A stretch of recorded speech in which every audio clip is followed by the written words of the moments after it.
ప్రస్తుతంతో పాటు ప్రముఖ ఆధ్యాత్మికవేత్త ఆస్ట్రోన్యూమరాలజిస్ట్ జయప్రద గారు మనతో ఉన్నారు. మేడంతో మాట్లాడదాం. నమస్కారం మేడం. నమస్తే అమ్మ. శ్రీమాత్రే నమః.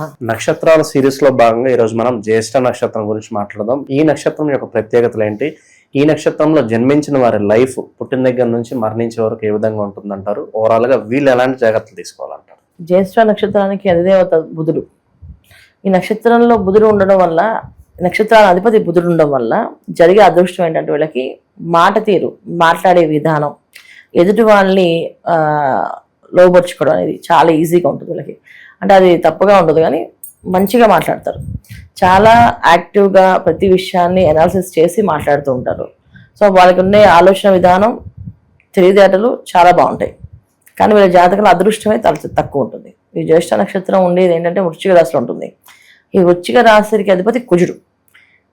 బుధుడికి కుజుడికి ఇద్దరికి పడదు. ఎందుకంటే ఈయనంతా లాజిక్స్, ఈయనంతా కొంచెం ప్రాక్టికల్గా ఖచ్చితంగా అవ్వాలని సెల్ఫిష్ మెంటాలిటీ. ఈ సెల్ఫిష్ అనే మెంటాలిటీకి ఈ లాజిక్ అనే మెంటాలిటీకి రెండు మ్యాచ్ అవ్వదు. కానీ రెండింటికి ఒకటే అర్థం అనిపిస్తుంది మనకి. లాజిక్ అయినా సెల్ఫిష్ అయినా ఒకటే కదా అనిపిస్తుంది. కానీ ఇక్కడ అలా కాదు. బుధుడు అనే నక్షత్రాలన్నీ కూడా ఏంటంటే, ఇప్పుడు జ్యేష్ఠ నక్షత్రం తీసుకుంటే ఈ నక్షత్రానికి ఉండే లక్షణం ఏంటంటే, ఎదుటి వాళ్ళ దగ్గర నుంచి ఎటువంటి ప్రాబ్లం ఉన్నా సరే వీళ్ళు దాంట్లో ఉన్న ప్లస్ పాయింట్ మాత్రమే తీసుకుంటారు. వాళ్ళలో ఉన్న మైనస్లు తీసుకోరు. వాళ్ళు మంచివాడు కాదు, చెడ్డవాడు, ఆయన స్నేహం చేస్తుంటారు. అదే వాడితో స్నేహం చేయకపోతే చెడ్డవాడు కదా వాడు, అంటే వాడన్ని చెడ్డ గుణాలు ఉన్న వాడు నాతో మాట్లాడేటప్పుడు మంచిగా మాట్లాడతారు కనుక వాడు మంచివాడి కింద లెక్క అనే లక్షణం వీళ్ళు తీసుకుంటారు.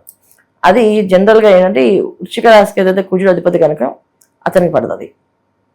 సో ఏంటంటే క్లారిటీ ఉండాలి. ఎవరైనా సరే మంచి వాళ్ళు, నిజాయితీగా ఉన్న వాళ్ళతోటే ఉండాలి. వీళ్ళు అలా ఉంటారు, అందరితో ఉంటారు. మంచివాళ్ళు చెడ్డవాళ్ళు పక్క పక్కనే ఉంటారు, వాళ్ళతో స్నేహం చేస్తుంటారు. అందువల్ల వీళ్ళకి ఒక విధంగా లాభము, ఒక విధంగా నష్టం కదా. ఎందుకంత నష్టము, ఎందుకంత లాభం అంటే ఈ నక్షత్రానికి ఉండే ఏదైతే క్వాలిటీస్ ఉన్నాయో జనరల్గా చదువు అనేది చాలా తక్కువ ఉంటుంది వీళ్ళకి. ఎందుకంటే ఇది పూర్తిగా వృశ్చిక రాశి అనేది ఏంటంటే మనకి మోక్ష స్థానం అనమాట. అది అంటే కొంతవరకు వీళ్ళ లైఫ్లో స్ట్రగుల్స్ ఫేస్ చేయాలన్న వాళ్ళు మాత్రమే ఆ రాశిలో పడతారు. ఎవరైనా సరే ఇప్పుడు మనకి జ్యేష్ఠ నక్షత్రం అందులో ఉంటుంది, అనురాధ నక్షత్రం అందులో ఉంటుంది. ఈ అనురాధ జ్యేష్ఠకి ఎక్కువ కష్టాలు ఎందుకు ఉంటాయంటే వాళ్ళు ఆల్మోస్ట్ లాస్ట్ జన్మ అవ్వచ్చు, ఇక మళ్ళీ జన్మ రాకపోవచ్చు. అందువల్ల ఆ నక్షత్రంలో ఆ రాశిలో పుడతారు వాళ్ళు. ఈ వృశ్చిక రాశిలో ఎవరు పుట్టినా సరే వాళ్ళకి స్ట్రగుల్స్ అనేది ఎక్కువగా ఉంటాయి. అలాగే జ్యేష్ఠ నక్షత్రం అందులో పడింది కనుక వీళ్ళు ఎంత టాలెంటెడ్ ఉన్నా సరే ఆ టాలెంటెడ్ వీళ్ళ చేతికి అది ఉపయోగపడదు, ఆ డబ్బు రాదు. అందువల్ల వీళ్ళు కష్టపడతారు జ్యేష్ఠ నక్షత్రం. సో తెలివితేటలు ఏమంటే బ్రహ్మాండంగా ఉంటాయి. చదువు అనేది చాలా వరకు తగ్గిపోతుంది. చదువు అనేది మనం వేల మంది లెక్క పెట్టచ్చు. చాలా మంది చదువు లేకుండా మాట్లాడగలుగుతారు. చదివితే మాత్రం డాక్టర్స్ చదువుతారు, డాక్టర్స్గా ఉండగలుగుతారు, యాక్టర్స్గా ఉండగలుగుతారు. కానీ ఇక్కడ వీళ్ళకుండే ఏంటంటే చేతిలో ఏ రోజు కూడా డబ్బు నిలబడదు. అది వీళ్ళకున్న మైనస్ పాయింట్ అంతే. ఇక వీళ్ళకి సహజంగా శత్రువులు ఏ విధంగా ఉంటారు, వాళ్ళ నుంచి ఎలాంటి ఇబ్బందులు వస్తాయి అంటారు మేడం? శత్రువులు ఎవరు ఉండరు వీళ్ళకి. ఎందుకంటే వీళ్ళు చాలా సాఫ్ట్గా అందరినీ బాగా కలుపుకుంటారు. కాకపోతే వీళ్ళ దగ్గర కొంత సర్కాజంగా మాట్లాడతారు ప్రతి విషయాన్ని. ఇప్పుడు పెద్దవాళ్ళు ఎవరన్నా కనిపించారు, గురువులు కనిపించారు, మనం మామూలుగా జనరల్గా ఏం చేస్తాం, ఒక గురువులు కనిపిస్తే నమస్కారం చెప్తాము, వాళ్ళు నచ్చితే మాట్లాడతాం, నచ్చకపోతే సరే అని చెప్పి తల ఉంచుకుంటాం. వీళ్ళు ఎలా కాదు, వాళ్ళతో కూడా కాస్తంత వ్యంగ్యంగా మాట్లాడతారు. దానివల్ల కాస్తంత ఇబ్బందులు వస్తాయి వీళ్ళకి. అంటే గురువులు ఒక శాపం ఉంటుంది కదా, గురు శాపం అనేది తగులుతుంటుంది. సో ఇవాళ రోజున గురువులు అనేది తక్కువ కనుక పూర్వం రోజుల్లో గురువు అనే వాళ్ళు చాలా పెద్దగా ఉండాలి. ఎలా అంటే తపస్సు చేసేవాళ్ళు ఎక్కువగా. తర్వాత ఎప్పుడూ కూడా ఏ విషయాన్ని ఎవరిని బాధించకుండా వాళ్ళ పని వాళ్ళు చేసుకుని మౌనంగా ఉండేవాళ్ళు ఉంటారు. వాళ్ళు ఏదో ఒక మాట చెప్తే ఇప్పుడు మీరు అది చేయకపోతే ఏమవుతుందండి అని అడుగుతారు వీళ్ళు. దాంతో అది వాళ్ళకి శాపంగా మారుతుంది. సో వీళ్ళకి శాపాలు అనేది గురువు వల్ల జరిగే శాపాలు ఎక్కువ. అంటే విద్యాదశలో టీచర్లు మాస్టర్లతో ఏదైనా వాళ్ళని కామెంట్ చేసి వాళ్ళు టీజ్ చేస్తే ఆ ప్రాబ్లమ్స్ దానివల్ల వాళ్ళు మానసిక బాధపడితే అది వీళ్ళకి శాపంగా మారుతుంది. కాలేజ్ డేస్లో, తర్వాత ఆఫీస్లో పైన మీరు అధికారులని వెనకాతల ఎలా నడుస్తారు, ఎలా మాట్లాడతారు అని చిన్న చిన్న మిమిక్రీ ఇలా చేసి చూపిస్తారు. అది వాళ్ళకి తెలిసినప్పుడు వాళ్ళు హట్ అయితే అది వీళ్ళకి శాపంగా మారుతుంది. వీళ్ళు చేసేదాంట్లో ఎదుటి వాళ్ళు బాధ పెట్టేటట్టు ఉంటుంది కానీ వాళ్ళు వెనకాతలు చేస్తారు, సరదాగా ఆట పట్టించడానికి చేస్తారు కానీ ఆ ఆట పట్టించేది వీళ్ళకి శాపంగా మారుతుంది. అందువల్ల వీళ్ళకి గురు శాపాలు అనేవి ఎక్కువగా ఉంటాయి ఈ జ్యేష్ఠ నక్షత్రం వాళ్ళకి. అది జాగ్రత్తగా ఉండాల్సిందే వీళ్ళు. ఇక వీళ్ళ వైవాహిక జీవితం ఏ విధంగా ఉంటుంది? సాధారణంగా వివాహ దశ అనేది ఏ ఏజ్ లో ఎక్కువగా ఉంటుంది అంటారు వీళ్ళకి? వీళ్ళకి వివాహ విషయంలో చాలా తొందరగానే వస్తుంది. ఎందుకంటే బుధ మహాదశతో పుడతారు వీళ్ళు. తర్వాత వీళ్ళకి వచ్చేది కేతు దశ, తర్వాత శుక్ర మహాదశ. శుక్ర మహాదశ జనరల్గా అందరికీ వివాహం అవుతుంది. భార్య వల్ల అదృష్టం కలిసి వచ్చే అవకాశాలు ఎక్కువగా ఉంటాయి. అలాగే భర్త వల్ల అదృష్టం కలిసి వచ్చే అవకాశాలు ఎక్కువగా ఉంటాయి. అయితే ఏంటంటే ఇక్కడ వైవాహిక జీవితం ఎప్పుడు కూడా వీళ్ళకి కాస్తంత ఇబ్బందికరంగా ఉంటుంది, పాజిటివ్గా అయితే ఉండదు. ఎందుకంటే వీళ్ళకంటే ఆపోజిట్ వాళ్ళే ఉంటారు ఎప్పుడు ఆలోచించే విధానం. వీళ్ళది మోక్ష స్థానం రాశి కదా, అందుకని వీళ్ళకి అన్ని విషయాల్లో ఎలా ఉంటుందంటే జరిగితే ఓకే హ్యాపీ, జరగకపోయినా పర్లేదు, దానికి నేనేం పెద్ద బాధపడను, నేను దానికోసం అంత పాకులు అని చెప్తాను. కానీ వీళ్ళకి వచ్చే వైఫ్ కానీ హస్బెండ్ కానీ అంటే ప్రతి చిన్న విషయాన్ని పర్టికులర్గా పట్టుకుంటారు. నాకు ఎందుకు చేయట్లేదు, ఎందుకు చెప్పలేదు, ఈ విషయం ఎందుకు చేయలేదు అంటే అది పెద్ద విషయం కాదంటే కుదరదు అని ప్రతి చిన్న విషయానికి వాదనలు పెట్టుకొని వీళ్ళతో కొంచెం గొడవ పడుతుంటారు. ఇది మానసిక సంఘర్షణ వీళ్ళకి కొంచెం ఉంటుంది. వీళ్ళు ఏంటంటే ఏ విషయమైనా చాలా లైట్గా తీసుకుంటారు. ఇవాళ మన ఆస్ట్రాలజీ గురించి చెప్తున్నాం, ఈ విషయం పెద్ద ఈ వీడియో కానీ వింటారు తెలియదు వాళ్ళు. ఎందుకంటే వింటూ ఉంటే వాళ్ళు చెప్తూ ఉంటారు దానికోసం పెద్ద ఏముంది దాంట్లో అని చెప్పి దీన్ని తీసుకోనమాట. వీళ్ళ లైఫ్ స్టైల్ ఎలా ఉంటుంది అంటే పొద్దున్న లేవడము, నచ్చిన వాళ్ళతో ఫ్రెండ్షిప్తో మాట్లాడడము, చక్కగా తిరగడము, ఉన్నదంతా హ్యాపీగా ఎంజాయ్ చేయడము. వాళ్ళు ఏం చెప్తారంటే మనకున్న జీవితం చిన్నది, ఆ జీవితం హ్యాపీగా ఉండాలి, వచ్చే జన్మలో ఎలా ఉందో తెలియదు, గత జన్మలో ఎలా ఉందో తెలియదు, ఇప్పుడున్న లైఫ్ మన చేతిలో ఉంది, ఇప్పుడు ఎంజాయ్ చేద్దాం, ఈ రకంగా ఉంటారు వీళ్ళు. అంతేగాని సాధించాలనే తపన కానీ ఏదో పెద్ద చేయాలనే గోల్స్ కానీ ఏం పెట్టుకోరు. కొంతమందికి ఉంటాయి, అందరికీ ఉంటాయని కాదు. కొంతమంది లగ్నాలు ఖచ్చితంగా పడినప్పుడు, మంచి లగ్నాలు ఉన్నప్పుడు కాస్త వాళ్ళకి డ్రీమ్ అండ్ గోల్ ఉండి వాళ్ళు వర్క్ చేస్తారు. అలా వర్క్ చేసిన వాళ్ళందరూ ఇవాళ మనకు చాలా మంది సినిమా యాక్టర్స్ ఉన్నారు, అందరూ ఈ జ్యేష్ఠ నక్షత్రం వాళ్ళే, డైరెక్టర్స్ ఉన్నారు జ్యేష్ఠ నక్షత్రం వాళ్ళే, కామెడీ సీన్స్ రాసేవాళ్ళు జ్యేష్ఠ నక్షత్రం వాళ్ళే. ఏ కామెడీ మనం హ్యాపీగా నవ్వేమంటే అది వాళ్ళే, వాళ్ళు రాసిన విధానమే బాగుంటుంది అనమాట. అలా ఉన్నారు. సో దీనికి జాతకంలో యోగం బాగుంటుంది. దశ ఖచ్చితంగా యోగించాలి అంటే లగ్నం బాగుండాలి.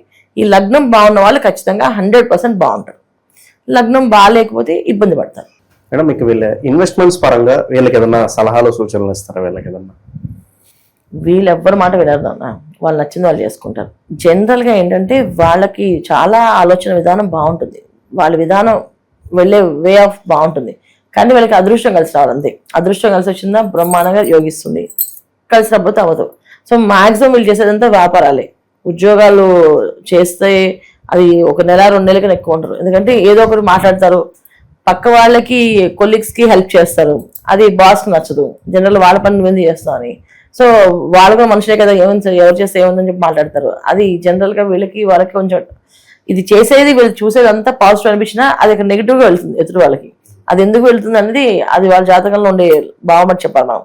నెగిటివ్గా పోర్ట్రాక్ అవుతారు వీళ్ళు ఎప్పుడు కూడా. ఏం చేసినా సరే వాళ్ళు సరదాగా కామెడీ చేసినా, నవ్వినా, ఇంట్లో వాళ్ళు కూడా ఏంటి ఎప్పుడు చూసినా ఏదో చేస్తూ, ఏదో నవ్వుతూ, ఎవరినో ఒకరు ఏడిపిస్తూ సతాయిస్తూ ఉంటాం అని చెప్పి అంటారు తప్ప వాళ్ళ ప్రేమ అంతా దాంట్లోనే ఉంటుంది సంగతి ఎవరికి తెలియదు. వాళ్ళ ఎక్కువ ఎవరు నేర్పిస్తారు వాళ్ళంటే వాళ్ళకి బాగా ఇష్టం అన్నమాట. ఇష్టమైన వాళ్ళు ఏడిపిస్తుంటారు. కానీ అది జనరల్గా అలా ఏడిపిస్తూ మాట్లాడుతుంటే నచ్చదు కదా, అందువల్ల వీళ్ళకి శాపంగా మారుతుంటాయి. అందువల్ల వీళ్ళు ఓన్ డెసిషన్స్ ఎక్కువ, ఇన్వెస్ట్మెంట్స్ అనేది బిజినెస్ చాలా మంది చేసి లాస్ అయిన వాళ్ళు ఉంటారు. ఇందులో డబ్బులు ఎప్పుడు నిలబడకుండా పోగొట్టుకోవడం అనే తత్వంగా ఉంది వీళ్ళకి కదా, అందుకని వ్యాపారాలు ఎక్కువ చేస్తూ పోగొట్టుకుంటుంటారు. వీళ్ళ ఎదుగుదలకి అడ్డుపడుతున్న విశేషాలు ఏంటి, మరి ఎలాంటి మార్పులు చేసుకుంటే వీళ్ళ జీవితం బాగుంటుంది అంటారు? ఖచ్చితంగా వీళ్ళు చేసుకోవాల్సిన మార్పు ఏంటంటే సర్కాజంగా మాట్లాడడం తగ్గించాలి. అందరితో అన్ని వేళల్లోని సరదాగా కామెడీ చేస్తూ లైఫ్ గడిపేస్తే ఆ తర్వాత వీళ్ళు చూసుకునే వాళ్ళకి ఎవ్వరు ఉండరు. వీళ్ళు పిల్లలంటే చాలా ప్రాణంగా చూసుకుంటారు, పిల్లల మీద ప్రాణం పెట్టేస్తారు. కానీ రేపు ఆ పిల్లలు వీళ్ళకి వ్యతిరేకంగా మారుతారు. ఎందుకంటే వాళ్ళ లైఫ్లో మనం ఏమి ఇచ్చాం. ఇప్పుడు చాలా మంది చిన్నప్పుడు బర్త్డే పార్టీస్ చేస్తారు, నేను చాలా మంది చూస్తుంటాను. 1 year బర్త్డే సెలబ్రేషన్ సూపర్ చేస్తారు గ్రాండ్గా. కానీ నేనంటే వాళ్ళ లైఫ్ లాంగ్ వాళ్ళు హ్యాపీగా ఉండేటట్టు చేయాలి. మనం వాళ్ళ బర్త్డే పార్టీస్ చేసాం, ఫొటోస్ తీసాం, వీడియోస్ తీసాం అని చెప్పి చేస్తుంటారు.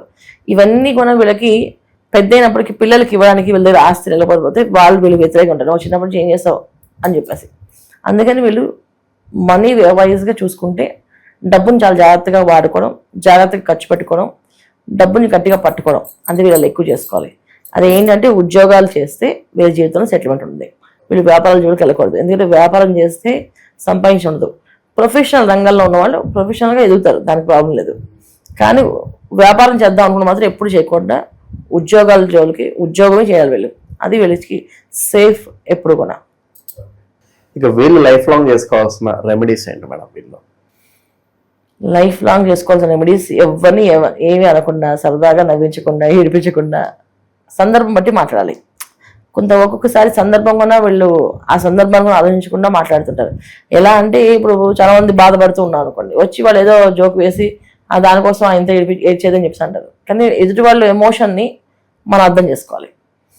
వాళ్ళు నవ్విద్దని మనం అనుకున్నప్పుడు కూడా వాళ్ళ ఎమోషన్ బట్టి మనం ముందుకు వెళ్తే ఖచ్చితంగా వీళ్ళకి బ్లెస్సింగ్స్ మారుతాయి. ఆ సిచ్యువేషన్లో వీళ్ళు చేసేది మంచి పని అయినా సరే ఎదుటి వాళ్ళు నెగిటివ్గా అనిపించి వీళ్ళకి శాపాలు ఎక్కువగా ఉన్నాయి కదా వీళ్ళకి. ఆ శాపాల నుంచి బయట రావాలంటే ఎవరిని కామెంట్ చేయకుండా వాళ్ళ పని వాళ్ళు చేసుకుంటూ హుందాగా, వీళ్ళ వాయిస్ చాలా బాగుంటుంది, ఆ వాయిస్ తగ్గట్టు పనులు చేయడం. ఎందుకంటే వాయిస్ వింటే పెద్దవాళ్ళలాగా, చాలా పెద్దవాళ్ళగా గంభీరంగా కనిపిస్తారు, మనుషులు చూస్తే అలా ఉండరు, ప్రవర్తన మాత్రం అలా ఉండదు, డిఫరెంట్గా ఉంటారు. దాని కాకుండా వాయిస్ ఏదైతే వాళ్ళకి ఇచ్చేది భగవంతుడు, దాని తగ్గట్టు వీళ్ళు బతుకుతాయి, హ్యాపీ లైఫ్ లీడ్ చేస్తారు వీళ్ళు. దైవిక పరంగా వీళ్ళు చేసుకోవాల్సిన పరిహారాలు ఏంటి, వెళ్ళాల్సిన క్షేత్రాలు ఏంటి అంటారు? విష్ణు సహస్రనామాన్ని ఎక్కువగా పూజ చేయాలి. విష్ణు ఆరాధన వీళ్ళకి బాగా కలిసి వస్తుంది. ఎక్కువ వెళ్ళాల్సిన క్షేత్రాలు కూడా తిరుమల వెళ్ళడం, మెట్లెక్కి వెళ్ళడం చాలా వీళ్ళకి విశేషమైన ఫలితాలు వస్తాయన్నమాట ఎక్కువ. సో ఎప్పుడైనా వెళ్ళాలి అనుకుంటే చాలా మంది ఏంటంటే కింద నడిచి వెళ్తారు కదా, అలా నడిచి వెళ్ళడం వల్ల వీళ్ళకి ఆ సంవత్సర కాలం జరిగే గ్రహస్థితి ఏదైతే ప్రాబ్లమ్స్ ఉన్నాయో ఆ ప్రాబ్లమ్స్ నుంచి బయటపడతారు. వీళ్ళు జనరల్గా గుళ్ళకి గోపురాలకి పెద్దగా వెళ్ళరు, చాలా తక్కువ వెళ్ళేది.